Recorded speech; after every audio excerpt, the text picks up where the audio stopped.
Yeah, well, I would love to get more done right now and be able to buy more right now, but we're going to do what we can, and so many people are just waiting this thing out, and they just want to see what's going to happen and how far it's going to go. And I think that's just where we're going to have to look at. But we've got John Catoy here. Hello. How are you, Mike? Good. How are you doing, sir? I'm doing fine, sir. I have a question. I'm debating in my mind if I should sell. I have two properties. You probably know my story. Those properties in Kansas, and I finally came up on some money, get them fixed a little bit, and resell them. And I have to do a sell or carry, but I'm not sure if I should keep the note because it's out of my area, and I don't like the state so much because it's a judicial state, not a non-judicial. Or should I try to sell the note in escrow? And if I try to sell it in escrow, what kind of loan to value, or I don't know if I'm saying the right thing, how much should I discount in order to be able to find a buyer for the note? What percentage did you sell it at? Say it again? What interest rate did you sell it at?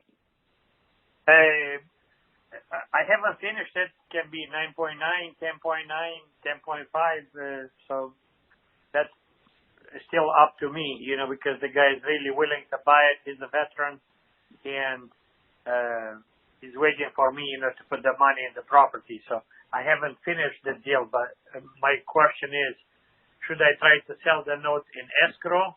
And what LTV do you think it's reasonable to expect in these times?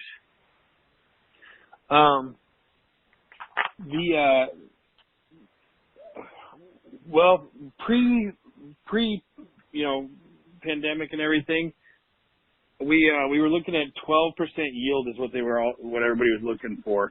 At least a 12% yield was what I normally saw. So you're not far off with your 10.5. So you'd have to discount to give it probably a 12. But the other thing that they're going to want is they're going to want a little bit of seasoning on it. Most will not buy them right away unless they're very heavily discounted. Oh, I see. Okay. That answered my question. Thank you so much. All right. Well, let us know how that deal pans out, please. I know you've been working on it for a while, so yeah. Thank you. Yeah. My problem was that I had two partners on two different batches of properties, and both of them, I'm really lousy at finding partners because I don't have the money. One guy came across and says he has 120,000. Well, he had less money than I did. So, and the other partner, he says, "Oh, I have so much stock in Tesla, and it did make me feel like I'm dealing with a millionaire." Well, little that I knew, he was not the one that was wearing the pants in the family, was the wife. So when the wife says, "Nope, we're not going to invest anymore," that was it. And I was waiting for Fund and Growth to get me the second round of funding. So that's going to start here next week. And then, I can finish them and, move on, with this thing because it kind of got me a lot of white hair. So, yeah.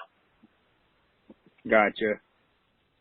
How do you choose the partners, Mike? I mean, I think I am a little bit too generous when it comes to credibility.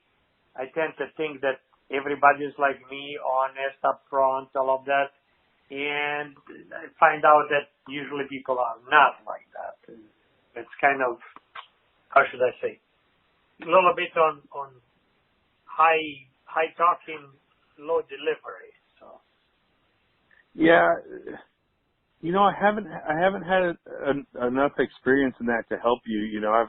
The couple that I've picked have worked, but one of them I knew for 15 years, and the other one's been Mitch. So I don't have really any advice on that, just because I haven't done a lot of it.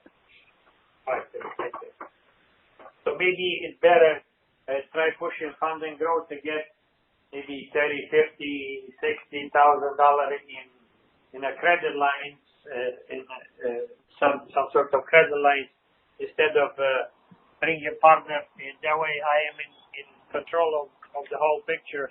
Because like on one of the houses that I had this guy, that he had a lot of money in stock market, and sorry for that, and maybe I should even pay 12-15% interest instead of giving the control by bringing a partner that he's not really ready to partner with anybody, so speaking. Yeah, it's a lot of times it's better to pay a higher interest than have a partner if you can afford it, because then you have full control of the deal. How high would you go?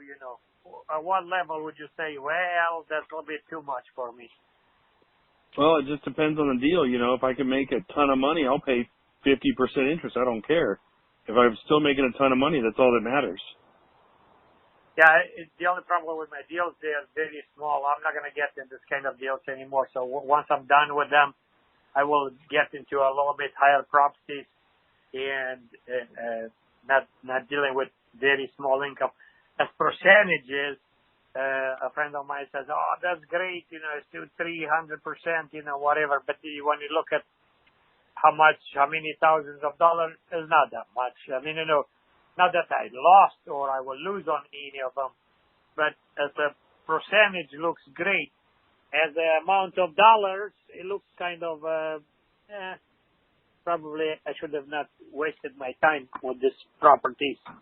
Not that they're going to be losers. They'll look great in my portfolio, but I don't know. Maybe I should have a minimum. Did you ever have a minimum? How much would you pay for a property? I wouldn't get involved unless it's something over, or you don't do that kind of stuff. No, we don't really do that. We're more volume based. So as long as the deal makes money and the time and the time we're going to spend makes sense, then we'll do it. Oh, I see. Okay. Thank you, Michael. I appreciate All your right. Thank you, John. input. You have a nice evening. You too. Bye.